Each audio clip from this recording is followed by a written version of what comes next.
Akashvani.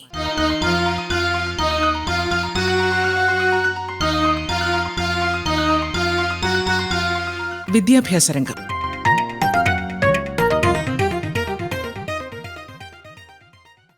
Vijayavani. SSLC പരീക്ഷാ സഹായി. Information ടെക്നോളജിയെ ആസ്പദമാക്കിയുള്ള ആദ്യ ക്ലാസ് കേൾക്കാം. അവതരിപ്പിക്കുന്നത് Thiruvananthapuram cotton hill government girls higher secondary school അധ്യാപിക അമിന റോഷ്നി. വിവരവിനിമയ സാങ്കേതികവിദ്യ അഥവാ IT. SSLC പരീക്ഷയിൽ മറ്റു വിഷയങ്ങളെപ്പോലെ പ്രാധാന്യമർഹിക്കുന്ന ഒരു വിഷയമാണ് വിവരവിനിമയ സാങ്കേതികവിദ്യ അഥവാ IT പരീക്ഷയ്ക്ക് തിയറി, പ്രാക്ടിക്കൽ എന്നിങ്ങനെ 2 വിഭാഗങ്ങളുണ്ട്. സോഫ്റ്റ്വെയറിൻ്റെ സഹായത്തോടെ തിയറി, പ്രാക്ടിക്കൽ വിഭാഗങ്ങൾ കമ്പ്യൂട്ടറിൽ തന്നെ ചെയ്യാൻ കഴിയുന്ന രീതിയിലാണ് പരീക്ഷ ക്രമീകരിച്ചിരിക്കുന്നത്. IT പരീക്ഷയ്ക്ക് 50 മാർക്കാണ് ഉള്ളത്. 10 മാർക്ക് തിയറി വിഭാഗത്തിനും 28 മാർക്ക് IT പ്രാക്ടിക്കൽ വിഭാഗത്തിനും 2 മാർക്ക് പ്രാക്ടിക്കൽ വർക്ക് ബുക്കിനുമായി തിരിച്ചിരിക്കുന്നു. ബാക്കിയുള്ള 10 മാർക്ക് CE പ്രവർത്തനങ്ങൾക്കുള്ളതാണ്. തിയറി വിഭാഗത്തിൻ്റെ മൂല്യനിർണ്ണയം സോഫ്റ്റ്വെയർ നടത്തുന്നു. പ്രാക്ടിക്കൽ വിഭാഗത്തിൻ്റെ മൂല്യനിർണ്ണയം പരീക്ഷ നടത്തുന്ന അധ്യാപകർ തന്നെ നടത്തും. IT പരീക്ഷയുടെ സമയം 1 മണിക്കൂറാണ്. ഇനി തിയറി വിഭാഗത്തെക്കുറിച്ച് നോക്കാം. തിയറി വിഭാഗത്തിൻ്റെ സ്കോറ് 10 മാർക്കാണ്. 2 തരത്തിലുള്ള ചോദ്യങ്ങളാണ് ഇവിടെ ഉൾപ്പെടുത്തിയിരിക്കുന്നത്. Multiple choice, very short answer എന്നിങ്ങനെ 2 വിഭാഗങ്ങൾ. Multiple choice. ഈ വിഭാഗത്തിൽ ഓരോ ചോദ്യത്തിനും 4 ഉത്തരങ്ങൾ തന്നിരിക്കും. തന്നിരിക്കുന്നവയിൽ നിന്ന് ഏറ്റവും അനുയോജ്യമായ ഉത്തരം തിരഞ്ഞെടുക്കുന്നതിനുള്ള ചോദ്യങ്ങളാണ് ഉള്ളത്. ഓരോ ചോദ്യത്തിനും 1/2 മാർക്ക് വീതം ലഭിക്കും. ആകെ 10 ചോദ്യങ്ങളുണ്ടാവും. എല്ലാ ചോദ്യങ്ങൾക്കും ഉത്തരം അടയാളപ്പെടുത്തണം. Very short answer. ഈ വിഭാഗത്തിൽ ആകെ 5 ചോദ്യങ്ങളുണ്ടാവും. 5 ചോദ്യങ്ങൾക്കും ഉത്തരം രേഖപ്പെടുത്തേണ്ടതാണ്. ഓരോ ചോദ്യത്തിനും 1 മാർക്ക് ലഭിക്കും. തന്നിരിക്കുന്ന ഉത്തരങ്ങളിൽ നിന്ന് അനുയോജ്യമായ 2 ഉത്തരങ്ങൾ ഓരോ ചോദ്യത്തിനും അടയാളപ്പെടുത്തണം. തിയറി വിഭാഗം ചോദ്യം എഴുതി കഴിഞ്ഞാൽ തുടർന്ന് പ്രാക്ടിക്കൽ വിഭാഗത്തിലേക്ക് കടക്കാം. പ്രാക്ടിക്കൽ വിഭാഗത്തിൽ ആകെ 4 ചോദ്യങ്ങൾക്ക് ഉത്തരം കണ്ടെത്തണം. ഓരോ ചോദ്യത്തിനും 2 ചോയ്സ് ഉണ്ടാകും.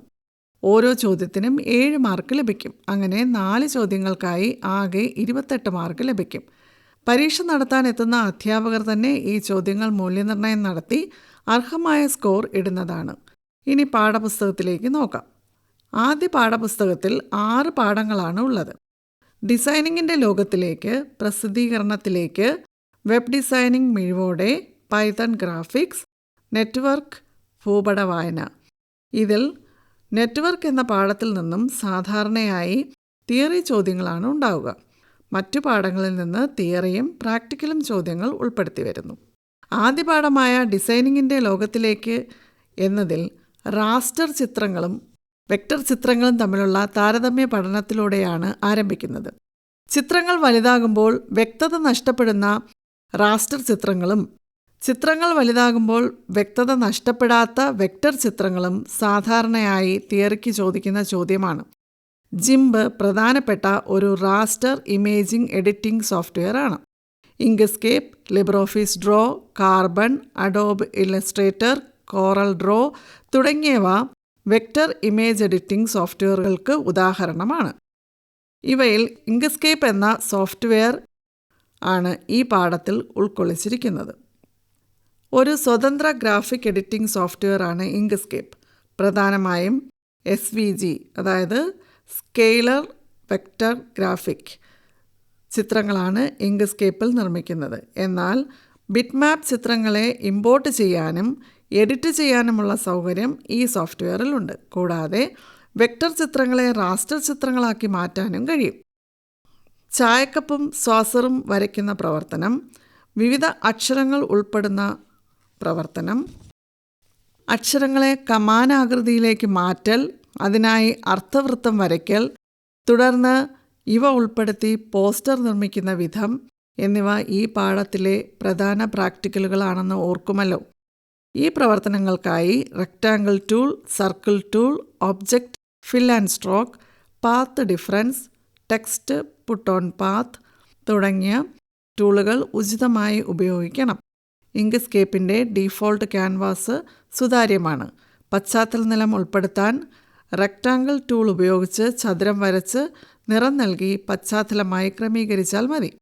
ഇങ്ക്സ്കേപ്പ് സോഫ്റ്റ്വെയർ ഉപയോഗിക്കുമ്പോൾ ചില കാര്യങ്ങൾ ശ്രദ്ധിക്കുമല്ലോ. സർക്കിൾ ടൂൾ ഉപയോഗിക്കുമ്പോൾ ശരിയായ വൃത്തം കിട്ടുന്നില്ല എങ്കിൽ സർക്കിൾ ടൂൾ തന്നെ ഡബിൾ ക്ലിക്ക് ചെയ്യുക.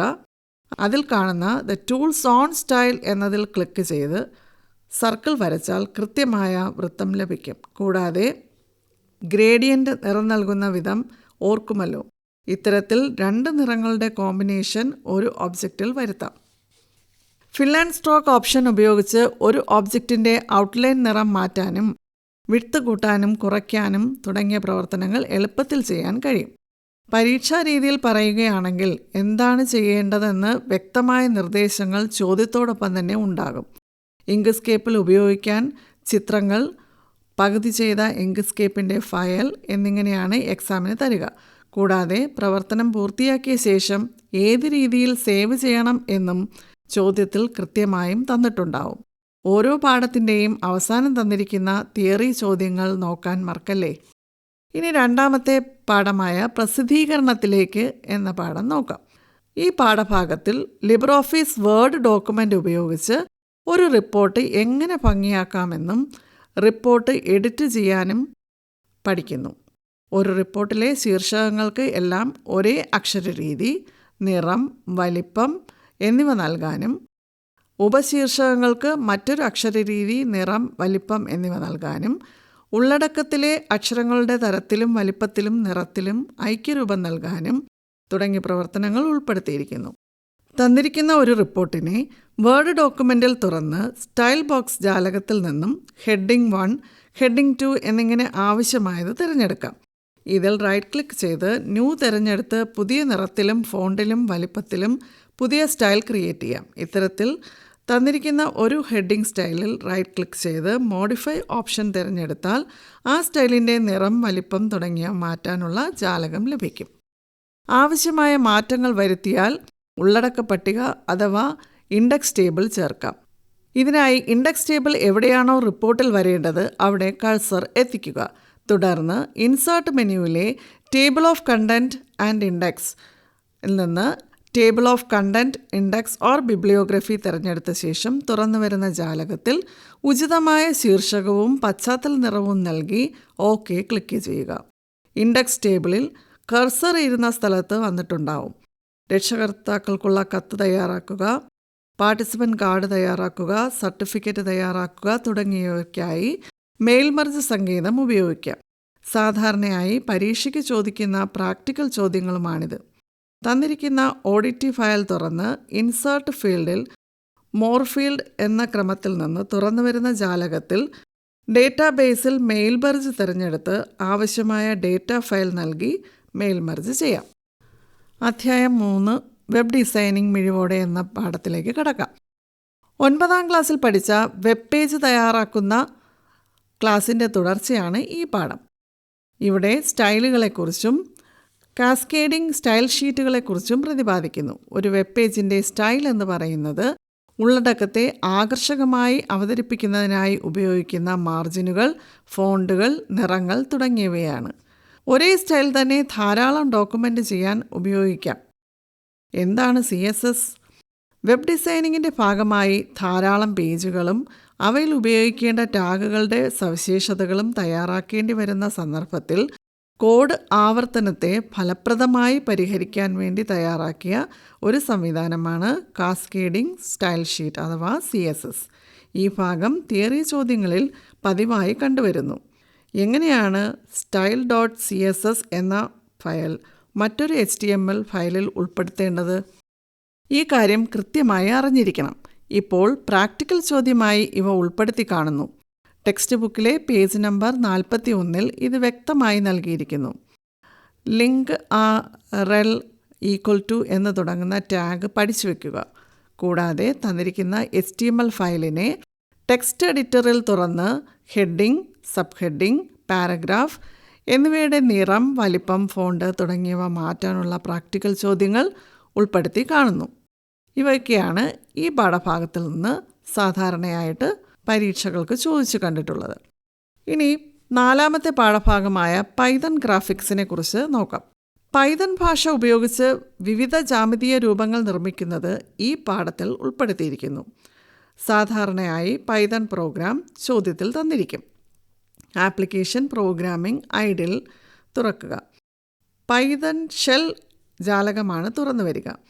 തുടർന്ന് ഫയൽ ന്യൂ എന്ന് തുറക്കുമ്പോൾ പൈതൺ പ്രോഗ്രാം തയ്യാറാക്കുന്നതിനുള്ള എഡിറ്റർ ജാലകം തുറന്നു വരും.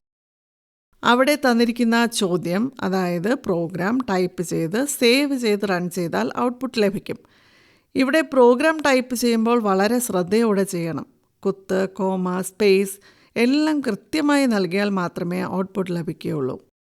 ഔട്ട്പുട്ട് കിട്ടിയ ശേഷം ആ ചോദ്യത്തിൽ പറഞ്ഞിരിക്കുന്ന മാറ്റങ്ങൾ കൂടി ചെയ്ത് വീണ്ടും സേവ് ചെയ്ത് റൺ ചെയ്ത് ഔട്ട്പുട്ട് എടുക്കുക. ഉദാഹരണത്തിന്, പച്ച, ചുവപ്പ് നിറങ്ങളിൽ ഉള്ള ജാമിതീയ രൂപത്തിൻ്റെ നിറം മാറ്റി മഞ്ഞ, നീല എന്നിങ്ങനെയാണ് ചോദ്യത്തിൽ തന്നിരിക്കുന്നതെങ്കിൽ നിറം മാത്രം പ്രോഗ്രാമിൽ മാറ്റി നൽകുക.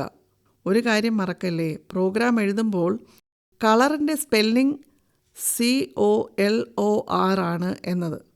അവിടെ യു എന്ന അക്ഷരം ഇല്ല എന്ന കാര്യം മറന്നു പോകരുത്. പെട്ടെന്ന് ടൈപ്പ് ചെയ്യുമ്പോൾ യു കൂടി ടൈപ്പ് ചെയ്യുന്നതായി കണ്ടുവരുന്നു. പാഠം 6 ഭൂപട വായന. ഈ പാഠഭാഗത്തിൽ 2 പ്രധാന പ്രവർത്തനങ്ങളുണ്ട്. ആദ്യ ഭാഗം സൺക്ലോക്ക് സോഫ്റ്റ്വെയർ ഉപയോഗിച്ചുള്ള പ്രവർത്തനങ്ങളാണ്.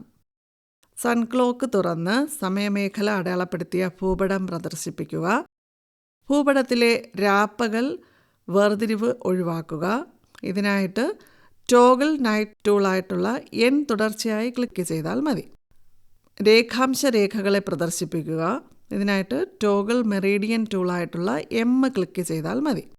സമയമേഖലാ മാപ്പിൽ പ്രധാന അക്ഷാംശങ്ങളെ പ്രദർശിപ്പിക്കുക. ടോഗിൾ ട്രോപ്പിക് ടൂളായിട്ടുള്ള T ക്ലിക്ക് ചെയ്താൽ മതിയാവും. സമയം മാർച്ച് 21 7:30 ആക്കുക. ഇതിനായിട്ട് GAB എന്നീ കീകൾ ആവശ്യമനുസരിച്ച് ക്ലിക്ക് ചെയ്യുക. മാപ്പിൽ ഒരു സ്ഥലം അല്ലെങ്കിൽ ഒരു നഗരം സെലക്ട് ചെയ്ത് അനിമേഷൻ നൽകുക. ഇത്തരം പ്രവർത്തനങ്ങൾ സ്കൂളിൽ പ്രാക്ടിക്കൽ ക്ലാസ്സിൽ ചെയ്തത് ഓർക്കുമല്ലോ. ഈ പ്രവർത്തനങ്ങൾ പ്രാക്ടിക്കലിൽ ഉൾപ്പെടുത്തിയിരിക്കുന്നു. രണ്ടാം ഭാഗത്തിൽ മറ്റൊരു സോഫ്റ്റ്വെയറായ ക്വാണ്ടം GIS അഥവാ QGIS എന്ന സോഫ്റ്റ്വെയർ പരിചയപ്പെടുത്തുന്നു. ഭൗമോപരിതലത്തിലെ സവിശേഷതകളെയും സ്ഥാനീയ വിവരങ്ങളെയും പല പാളികളായി രേഖപ്പെടുത്തുന്നതിനുള്ള സോഫ്റ്റ്വെയർ സംവിധാനമാണ് ഭൂവിവര വ്യവസ്ഥാ സോഫ്റ്റ്വെയറുകൾ. ഇതിന് ഉദാഹരണമാണ് QGIS. കൂടാതെ ഗ്രാസ്, ArcGIS, QGIS എന്നിവയെ പ്രമുഖ ഭൂവിവര വ്യവസ്ഥാ സോഫ്റ്റ്വെയറുകളായി അറിയപ്പെടുന്നു. ഇത് തിയറി വിഭാഗത്തിലെ ചോദ്യമായി കണ്ടുവരുന്നുണ്ട്. QGIS സോഫ്റ്റ്വെയർ തുറന്ന് അതിൽ ഒരു പഞ്ചായത്തിൻ്റെ ഭൂപടം ഓപ്പൺ ചെയ്ത് അതിൽ ആർട്ടിബ്യൂട്ട് ടേബിൾ തുറക്കാനും പുതിയ ആർട്ടിബ്യൂട്ടുകൾ ചേർക്കുവാനും ഉള്ള പ്രാക്ടിക്കലുകൾ ചെയ്തത് ഓർക്കുമല്ലോ. ഒരു റോഡിൻ്റെ ഇരുവശങ്ങളിലേക്കും വീതി കൂട്ടിയാൽ എത്ര വീടുകളെ ഇത് ബാധിക്കുമെന്ന് കണ്ടെത്തുന്ന ബഫറിംഗ് സാധാരണ ഒരു പ്രാക്ടിക്കൽ ചോദ്യമാണ്. കൂടാതെ ഭൂപടം പ്രിൻ്റ് ചെയ്യാനായി QGISൽ തന്നെ തയ്യാറാക്കാം. ഇതിനായി പ്രോജക്റ്റിലെ ന്യൂ പ്രിൻ്റ് കമ്പോസർ സെലക്ട് ചെയ്ത് ഉപയോഗിക്കാം. ഈ പാഠം നന്നായി വായിച്ച് മനസ്സിലാക്കണം. ഓരോ പോയിൻറ്റും വിട്ടുപോകരുത്. അഞ്ചാമത്തെ പാഠമായ നെറ്റ്വർക്കിംഗ് തിയറി ചോദ്യങ്ങളുടെ കലവറ കൂടിയാണ്. UTP cable, RJ45 connector, RJ11, hub, switch, LAN, WAN, IPv4, IPv6, IP അഡ്രസ്സിൻ്റെ ഘടന തുടങ്ങി ഓരോന്നും വ്യക്തമായി പഠിക്കണം. ഓരോ പാഠത്തിലെയും ചോദ്യങ്ങൾ വിശദമായി മറ്റൊരു ക്ലാസ്സിൽ ചർച്ച ചെയ്യാം. ഇൻഫർമേഷൻ ടെക്നോളജിയെ ആസ്പദമാക്കിയുള്ള ആദ്യ ക്ലാസ്സാണ് ശ്രോതാക്കൾ ഇതുവരെ കേട്ടത്. അവതരിപ്പിച്ചത് Thiruvananthapuram cotton hill government girls higher secondary school അധ്യാപിക അമിന റോഷ്നി. വിജയവാണി SSLC പരീക്ഷാ സഹായി.